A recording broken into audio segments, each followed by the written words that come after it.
Ayo, yo, hey, it's the best of vibes. It's the best of vibes. G'day guys, welcome back to episode 5 of the Best of Vibes podcast. Today we're joined by Hawthorn rookie and future star of the AFL, Josh Morris. How are you, Josh? Yeah, good mate. How are you? Not too bad. Too bad. I guess tell us a bit about like where you grew up and a bit like that. You just told me you had family of 7. So Yeah. So I grew up in Adelaide, South Australia. Played most of my junior footy at Rosewater Footy Club up until about under 16s, and then went out to Woodford West Torrens and been in their development programs for a few years with schooling and stuff like that. And then, played 16s and 18s out there. Last year was a bigger year, played 18s state, reserves footy, and then lucky enough to get picked up in the draft, which was, it was amazing to happen from something we didn't really expect to happen. So, yeah. yeah, I saw you played all 4 of the state level games in the carnival. How was that playing for your state and representing South Yeah, Australia? it was good. It was good. At the start of the year, it was kind of go out, try your hardest like you've always done, and hopefully something comes of it. And just to even be asked out to the tryout to the state camp, was stoked with that, and then able to make the squad and then make the teams for all 4 games. I never really thought it would have happened, so I was pretty happy with it. Who was the hardest state to compete against in the carnival? They were all tough games, but I think both Victorian teams were very strong. Just the way they went about it, I think. And it went to show with how many players from each squad got drafted this year. So, yeah, of course. Going from state level to the draft combine, what was the draft combine like? it was interesting. It was new for me. We flew over to Melbourne and spent about four nights there. Each day was jam-packed, up at 7, finished at like 3 or 4. Doing testing, interviews, all things like that. I went over there not really knowing what to expect. But yeah, it was definitely something I'll never forget. Yeah, what did you excel at in the draft combine? What do you think you did? I think my 2 biggest things that I went well at was the 20-meter sprint and the vertical running stuff. So Yeah. jumping and sprinting. Yeah, everything I've read about you is you quick on the lead and all that. Yeah. Then getting drafted, what was it like to hear your name read out? Funny story about it, actually. So I was just down the local footy club down at Rosewater, and we were just watching the draft, and all of a sudden I started getting text messages on my phone, and our TV must have been delayed. Yeah. And my name hadn't been called yet, but I was getting like 3 or 4 text messages, and they just kept coming through. Then it would have been like a minute later or 2 minutes later, that's when my name was called out, and I had my family and stuff down the footy club, and it just erupted. So yeah, it's something I'll never forget. Did any of the Hawthorn players get around you before you heard your name read out, or did they wait to make sure that you'd heard? They were 5, 10, 15 minutes later. I started getting text messages from these unknown numbers, and it's like, who's this? And yeah, they put their name at the bottom. So yeah, that was good. Who was the first person to text you from Hawthorn? Oh, I reckon it was the recruiter. Yeah. He gave me a call, and just said, "Congratulations, well done, mate. You worked hard for it." And yeah. Yeah, fair enough. Who was the first player to message you?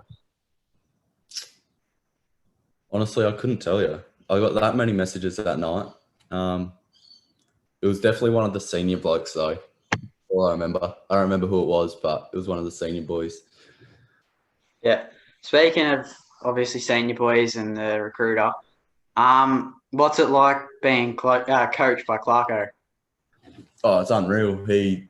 Everything he does is so professional, and he knows what he's talking about. He's always got a game plan, whether we were down by 4 goals or up by 4 goals. He always had a plan to keep us in front or to try and get us back in front. So it's phenomenal. It's unreal. What's his game plan like compared to your Woodville West Torrens and your state, like the coaching and stuff like that? It's much more advanced. Like I went in kind of knowing football and knowing what to do, but then when I got there, I was lost a little bit. Like there's all these different words, all these structures, all that stuff that you've never seen before, and it's like it's very different. Yeah, of course. You made your debut against my mob, Collingwood. Yeah, Who did you play on in that game? I couldn't figure it out. I think it was Isaac Quaynor. Yeah, what was it like playing on him? Oh, he's so quick. He's so hard to keep up with. And he's not the tallest of blokes, but he just holds his ground so well, and it's so hard to keep up with him because he's so quick. What was it like to make your debut just as a whole and be told that you're making your debut? Oh, as I said before, like I went into last year not knowing what to do, but once my name was read out in the meeting room, it was like, this can't be real. Like it was just, yeah, I didn't see it coming at all. So I was stoked. Who presented you with your jumper? I haven't seen that. So We didn't do like a pre-match jumper presentation, but because me and Will Day debuted together, yeah. So we're now in the team meeting when we found out Clarko basically just did a jumper presentation with us. Oh, yeah, nice. Yeah. Yeah. You kicked your first goal against Melbourne. How'd that feel? It was a pretty good goal. I did watch it. Yeah. Yeah, well, I had a couple of opportunities before that one. Yeah. I had one that I should have kicked in the first quarter and I hit the post, but getting that first goal and getting rid of the nerves almost, knowing that I'm able to do it. Too bad it was too late in the game and it didn't feel as special as what I probably would have hoped it to be, but I was still over the moon with it. So, what was your reaction when you hit the post on the first kick that you were just talking about? Oh, I kind of dropped my head a bit, but I remember Isaac Smith was running through the middle of the ground and I was up there chasing the ball as well. And he pushed me on the shoulder and he goes, "Oi, you got a shot." And he just looked at me and smiled and said, "You got a shot." So it really built my confidence up after he got to me. Yeah, that's definitely better than some players have done. I can tell you that much, even if you had to kick a goal. Yeah. What do you do like in the off season when you're not playing footy? And so this is really my first off season. yeah. And it's been a different type of year. But pretty much I've just come home to Adelaide and making the most of time with the family because who knows when the borders will open up to be able to come back in the new year. So I'm just making most of the time with them and, just enjoying my time back in Adelaide. Yeah, that's good. Speaking of having a very weird year and all around the place, what did you do during the Corona break where you had that portion of them off? Yeah, so same thing. I came back to Adelaide, spent most of the time back here training. I had a couple of mates that would come run with me, do gym, do weights with me, stuff like that. And then, it was basically a backyard gym. Went down the footy oval for a run and a kick. And, Dad was always there, making sure I'm doing it properly. So, yeah. He'd pulling you back into line if you did anything wrong. Yeah. You said you're a big family man and you like spending time with your family. What was it like being told that you had to move away from home and moving away from home to play footy? Yeah, it was very daunting, and I didn't really know what to expect. I've got a big family. I like being around kids and stuff like that. So moving to Melbourne, yeah, I didn't know what to expect, where I was going to live, stuff like that. But once I got there and found out who I was living with, I moved in with a host family. Yep. And yeah, they've basically taken me in as their own son pretty much. And there's other kids there, so it's almost like living at home anyway. Yeah. And yeah, keep in contact with dad and mum through FaceTime and stuff like that. So yeah. I guess it's probably 6 months late, but I guess I can say welcome to Melbourne. Yeah, thanks, mate. It's probably raining every day for you while you're here, but Yeah. when it's sunny, it's good. Did you play any other sports growing up? Or just footy? It was mainly just footy. Like footy, it was probably a bad habit. I was just addicted to footy, really. In primary school, my brother got me involved in basketball a little bit, but that didn't really go anywhere. And yeah, just surrounded myself with footy pretty much. I guess it was a bad habit, but it got you somewhere, so that's the main thing. Yeah, I'm thankful for it. Your best or funniest footy story or not, relating? I guess that's a bad way to word it, but Best or funniest? I'm not sure. Over the years, there's probably been a few funny ones, but I couldn't really point one out exactly. what's your best memory then, football related or not? My best footy memory would be making it into the state team and then getting drafted and debuting. Yeah. But yeah, it's just there's obviously going to be a few over the years. I've been playing for 13 years or so. But yeah. Yeah. Just give me a second. I'm just going to go tell my parents to be quiet. Okay. Sorry, boys. I'm finally here. Been driving. Good. Yeah, got a bit caught up. Good, mate. How's it going? Yeah, good. How are you? Yeah, not too bad. Yeah. Yeah. Oh, yeah. I bloody totally forgot about it, and I was just Yeah, Marley was saying you got your P's today. Yeah. Somehow I don't know how I managed it, but I got it. Give me 2 secs. Yeah, all right. Bracken, what do you think of the new car?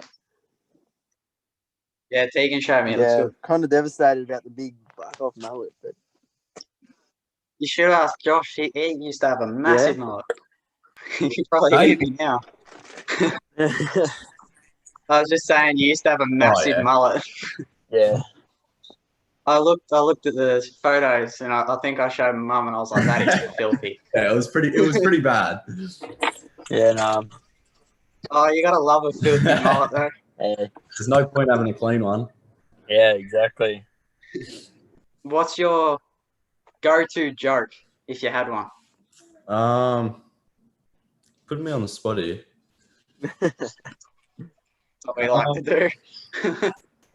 I don't know. There's so many inappropriate ones that I know.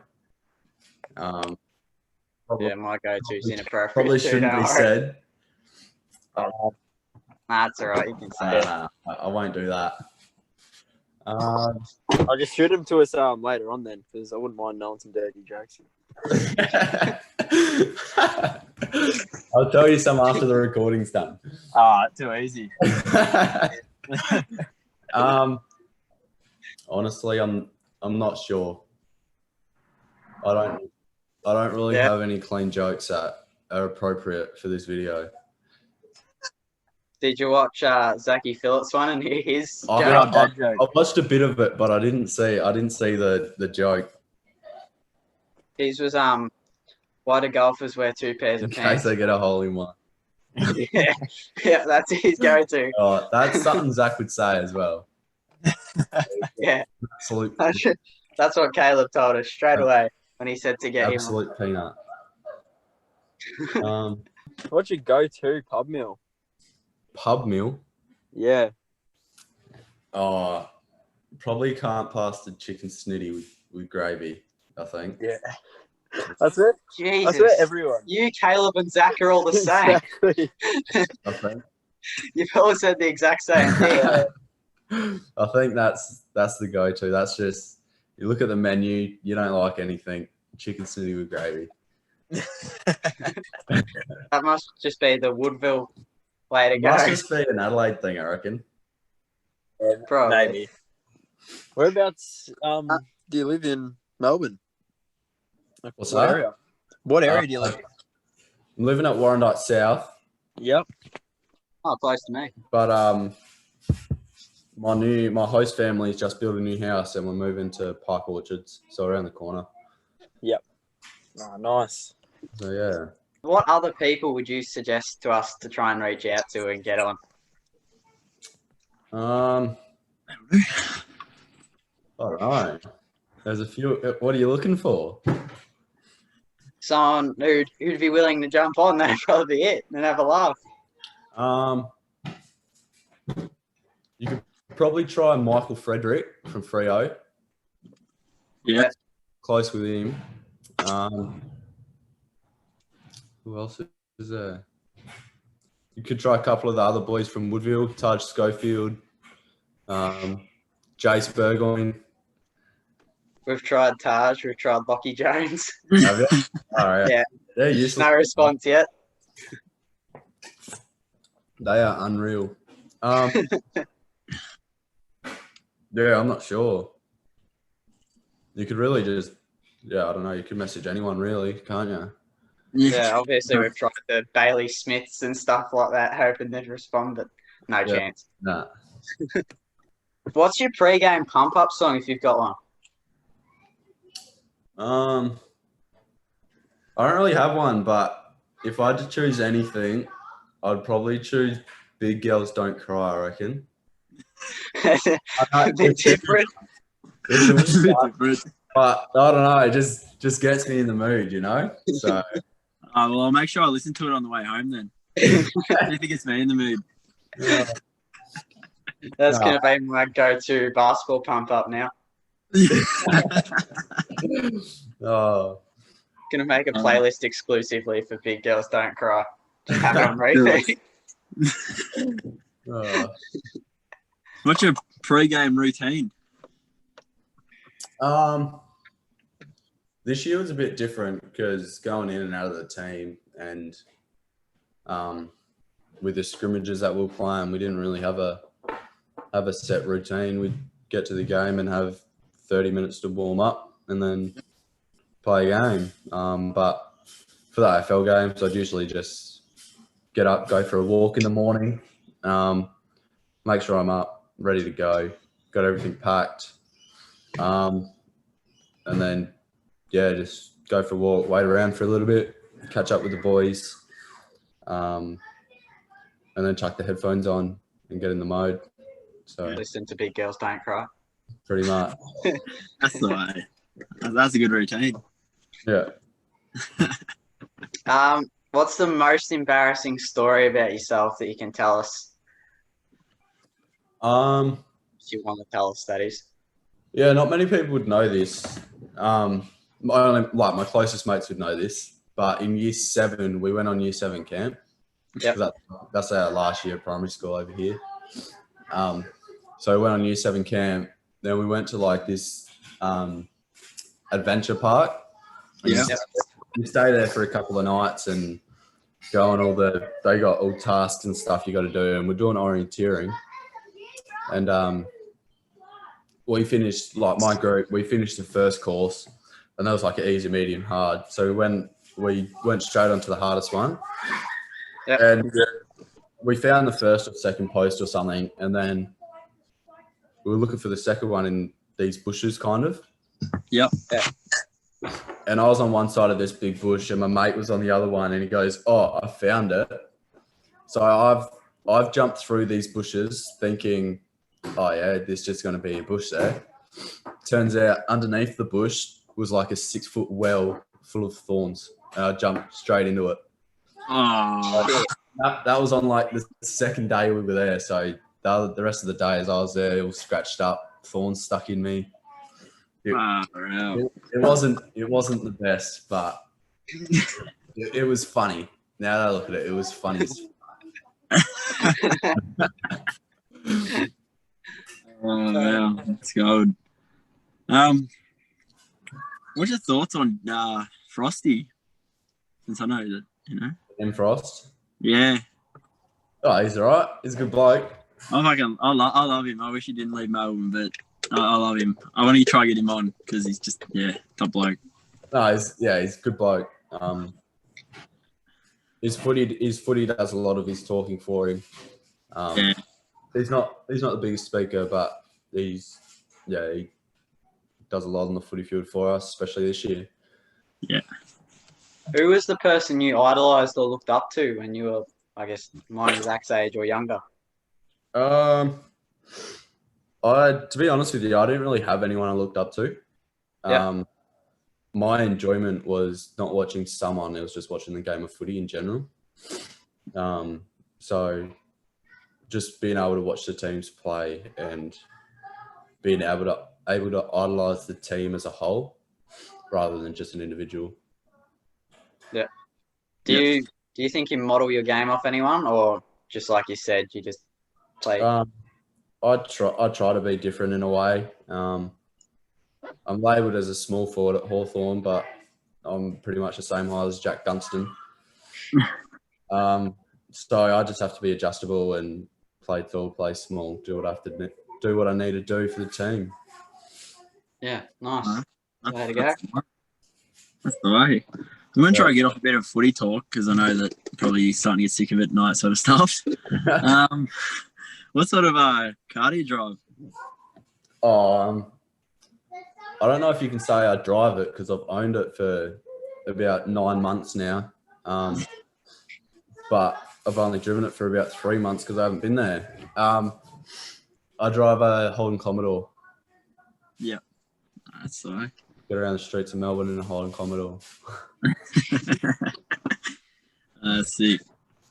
Yeah. I've got a bit of a different question. You probably won't have much of an answer for this one. But who do you think is your celebrity lookalike if you have one? Honestly, I've been told a few. Fire away. The first one, I can't remember where I was. I must have been out one night. And there was my dad's mates, and they're a bit older. I think a couple of them thought I looked like Heath Ledger. Yeah, I can say that. I You've said it. I can't really see it, but they thought I did. And then another one was I was out in Melbourne start of the year, and in a line at a club, one of the girls turned around and looked at me and she goes, "He looks like a Avicii." I was like, I do not look anything like Avicii. I did not say that whatsoever. You should have just milked it and gone with it. I don't believe I look anything like Avicii, so I couldn't go with it. She must have been off her face, that chick, because I don't know what she was saying. Was this after he died or before? Because that would have been really awkward if it was after. He was already dead. That is terrible. That is horrid. Look, that's funny as. That's funny. What other hobbies do you have? I don't know. Footy's been probably the biggest part of my life. When I was younger, as I was saying before to Marley, got into basketball a little bit. Yeah. But never really went anywhere with it. And now I like when I'm at home looking after the kids and playing around with the kids. So hopefully I can try and make a profession out of that after footy. Yeah, that's all right. Yeah.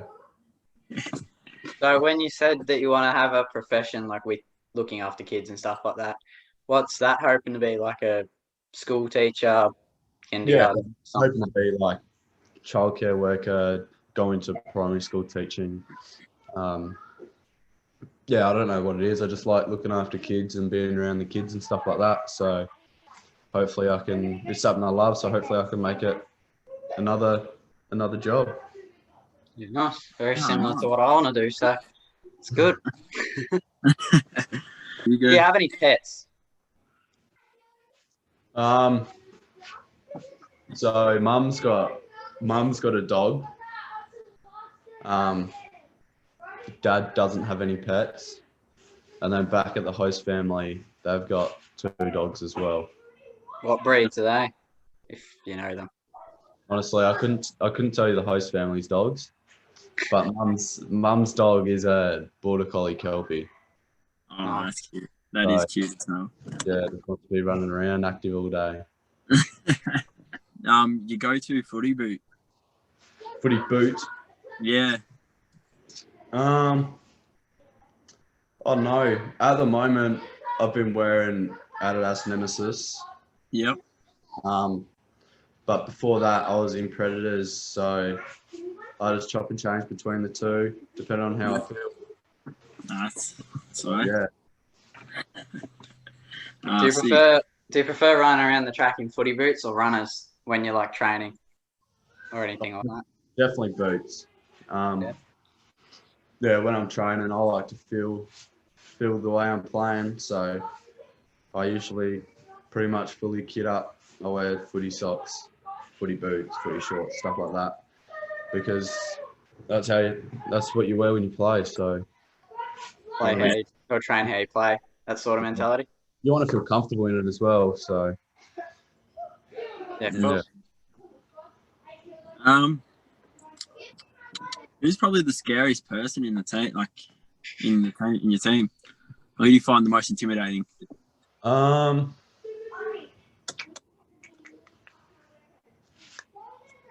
I'm not sure. Uh-huh. Going into the club, I feel like Isaac Smith was, Yeah. just because, like, you know who he is. You know the way he plays footy. He's intimidating on the field, I think. Yep. But now that I know most of the boys personally and know them off the field, it's like you can't really see them as intimidating anymore. Yep. So Yeah, I get you. Who's the most entertaining at the footy club? I gotta say he's retired now, but I gotta say Paul Palopolo was. Really? He was a funny man. I thought you would have said something like Ben Stratton when you said retired. No, Paul Palopolo. He was a funny man. But at the moment, he's still at the club. I think just the younger boys in general, when they get together, they just piss us around and bloody make everyone laugh. So Yeah. yeah. Team up and about. That's what we like to hear. Who do you reckon's the hardest to play on your training? At training this year, probably I've had to play on a few of the boys. One of them would have been probably Will Day at training. Yep. You saw how he played this year, had an outstanding season, and he basically trains the way he plays. So he was one. But then another one, probably Ben Stratton. Yep. I was matched up on him a few times in match sims and stuff like that, and knowing he's the captain, the leader of the club, you want to try and prove yourself. So you want to try and beat him at everything. So yeah, matching up with him was pretty scary as well. Yeah. I asked this to Jeremy Sharp about playing on Bradley Hill, but you said you played on Isaac Quainer. Did he sort of give you any tips, or was he just running around the ground and you had to? Well, he's still a young bloke as well. So there wasn't really much he said. He didn't say much to me. He was too focused on winning the footy. But yeah, I think there's obviously players out there that will give you a tip or two. So yeah, it's just a matter of getting the right matchup, I guess. Did you get tips from anyone in the games you played? Not in the games I played. I think I played on mostly younger players though, so I think they're the ones giving the advice as well. So yeah. That's fair enough. I got a story to tell you going back to footy boots and playing in runners and stuff like that. So a few years ago, I was playing basketball, and straight after my basketball game, my dad pulled me aside and told me that the age above wanted me to go and fill in for their practice match. So I rocked up. None of us had footy boots in the car, so I had to play the whole first quarter in basketball shoes. And then the second quarter, I changed over to me mates, like 2 sizes too big footy boots, and it was just an absolute nightmare. Third quarter, I had my mouth guard in my sock, and I completely forgotten halfway through. Had to put that in. So bear in mind, I hadn't played footy for about 4 years. Yeah, right. That is funny. Playing against big bodies who would probably throw me halfway down the ground if they could. Yeah. No, it's been playing in the age group above. Yeah. What's probably been the worst injury you've had playing footy? I don't know. I've had a few. I broke my finger when I was younger. That was pretty bad. I had to get surgery. They had to re-break it and put it back into place and stuff like that. But I think at the start of this year, I tore a ligament. What do you call it? It's like the soft tissue in my knee. Yep. So they needed to operate on that and cut it out, and yeah, that took a while to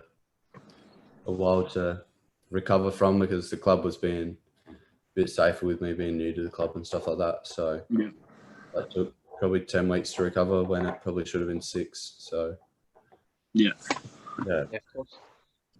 Very simple question. What would you say to the anti-maskers in Victoria that refuse to wear a mask? yeah, I mean, ultimately it's their choice, but yeah, if you want to keep the country safe and get out of lockdown quicker, just put your bloody mask on. Like, it's not that hard. Put a mask on, protect yourself, protect your family, protect everyone else. Very good. And what would you say to a kid that wants to play AFL footy? I think just always try your hardest, like, and do the little things well.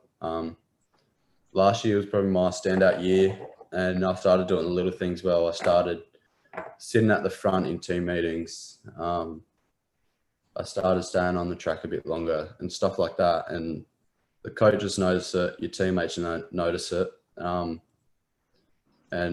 yeah, it's just something that I do most of the time now. I've just written it into myself. If I do those things well, then you'll get noticed, and yeah, you'll put your name out there. So do the little thing well, and always try. Yep. Were you interviewed by every AFL club or just a few? I think I was interviewed by 5 or 6. Yeah. But in saying that, I did have multiple meetings with 2 or 3 clubs. So yeah. When you had your meeting with Hawthorn, because obviously you would have had to have one, but did you think after that meeting, yeah, they're going to pick me up, or you just sort of rolled with the punches and whatever happened? Yeah, so my first meeting was with Sydney, and they basically just grilled me to pieces. Like all the things I'd done wrong is what they brought up.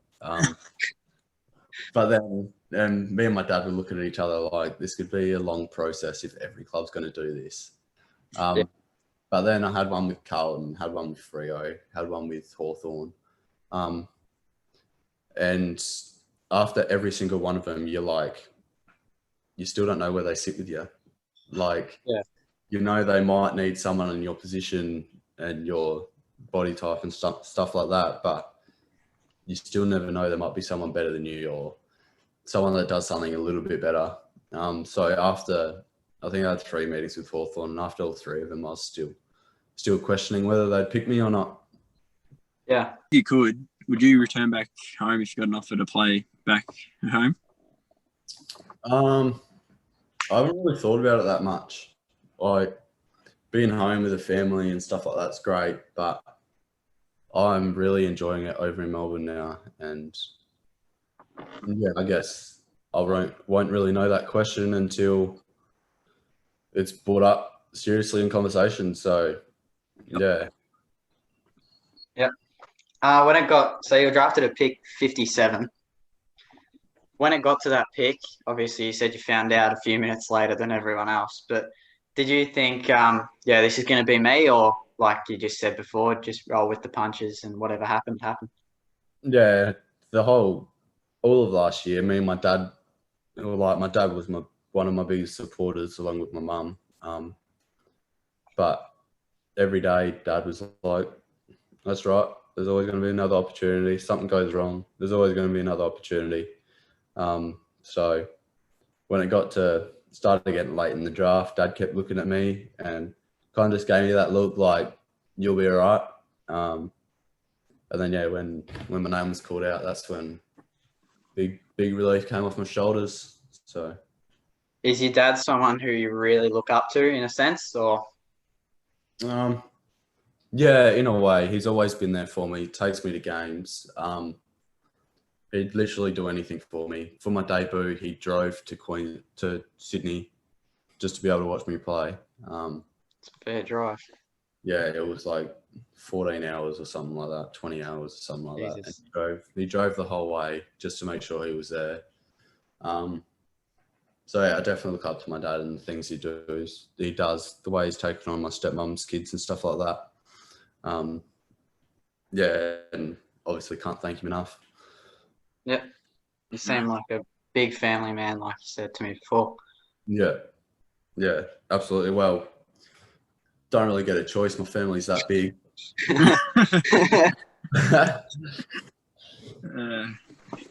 Yeah. How many siblings do you have, actually? Because I'm a bit lost with how many siblings you had. Millsy told me before, but I kind of just... I said it was 7.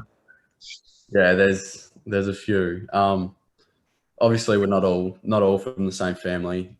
We're a bit of a blended family. But I've got one brother and one sister, and then I've got one half sister, and then I've got 5 brothers, like step brothers, and one step sister. You know your family's big when you're even struggling to keep count. There's too many to count. I think there's about 10 of us in total. Jesus. Yeah, we're a big family, and there's seven of us living in a 3-bedroom house here. So yeah, it's a tight squeeze, but we're making do with what we've got. How do you split that? How do you split the bedrooms and that? I'm living in the lounge room at the moment. And then there's 4 little kids, 4 littler ones that all sleep in the same room together. And then my older sister sleeps in her room, and then the baby sleeps with Dad and stepmom.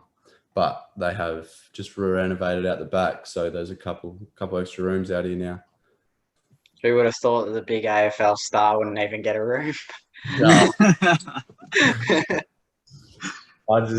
I've been doing it for a while, but I love it. As long as I'm home, as long as I'm with my family, I know I'm loved, and yeah, I know they'll do anything to make sure that's Yeah, very nice. That's good. What was the actual reasoning behind cutting off the mullet? Honestly, I didn't have one apart from just I think it was just that time. Yeah. Like I knew to myself, it was time to part ways with it. I'm actually getting a bit emotional, but I got a bit emotional when I cut mine off like yesterday. No, it was more the fact that I wanted to present myself in the right way at the draft combine. Yeah. I didn't want to go there and them thinking like, oh, he's got a mullet, he must be like a feral, pretty much. Yeah, I get you. So I wanted to present myself in the right way, so I thought I'd get the trim, make myself look better. All right, if we're talking about mullets, what would you rate mine out of 10? Turn around. Out of 10? Oh, wow, that side is terrible. I don't know, probably, it's pretty good. Probably 7 or 8. It's pretty good. I'll rate it. It's pretty good. I had to cut mine off, so I can't really. Like, I've got like a little tiny fucking mullet. But, yeah, I'll send you a photo of it on Instagram. You can rate it then, because All it right, was pretty filthy. I'll post that to the story when you rate his mullet. after I upload this, then everyone can see what your rating was. yeah. Back to the family thing, and like you make do with what you got, like you said.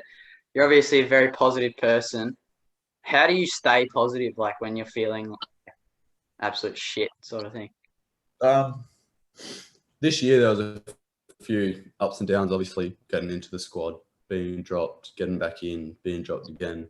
My biggest thing is, like, I was put here for a reason, pretty much. Yeah. Like, I might not have found it yet, but my reason will come, and there's always going to be another opportunity to be able to show what you got. So I just don't really try to dwell on the past, and I'm grateful from where I've come from, because this time 2 years ago, I would never have thought to be drafted or even make the state team for that matter. So yeah. Very nice. A question we ask everybody, but would you ever come back on this show? Or podcast? You two like seem like good guys, so I wouldn't say no. That's sweet. That's good to know. I probably annoyed you with the double message, did I, or was that? No, it was all right. In a way, it's kind of nice to know that people want to speak to you about your experiences and stuff like that. So, and I've never really got that much attention before, so being able to speak to you that I don't even know, yeah, it's nice just to tell people my story and know where I've come from. Trust me, you're going to get a lot of attention with this. I've already got mates who are saying can't wait and stuff like that. Heaps of mates who are Hawthorn supporters who just want to hear from a player. Yeah. So, yeah, it's good. Has any girls followed you yet? Because I know pretty much everyone that we've had on it, they've ended up gaining a couple of followers. So I just want to know if you've gained a few. I'm not sure. I think I've gained a couple, but not heaps. Yeah. You'll start probably after we post something about it or something like that. And they actually listen to you or I'll see who you are. The followers will start to roll on in. Because I'll be honest, probably the photo I used for you wasn't that great, but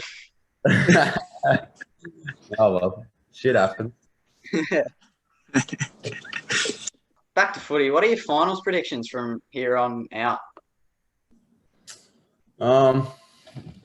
Honestly, I couldn't really tell you.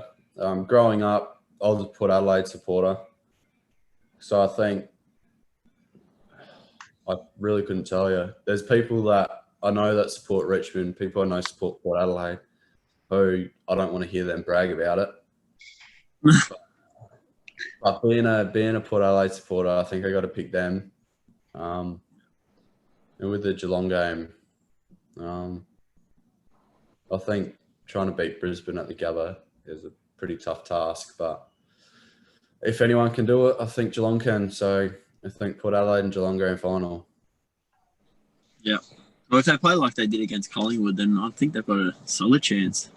It was just an off day for us. Leave us alone. No, we can't walk away from a season like that. It was pretty upsetting to watch. I got to admit.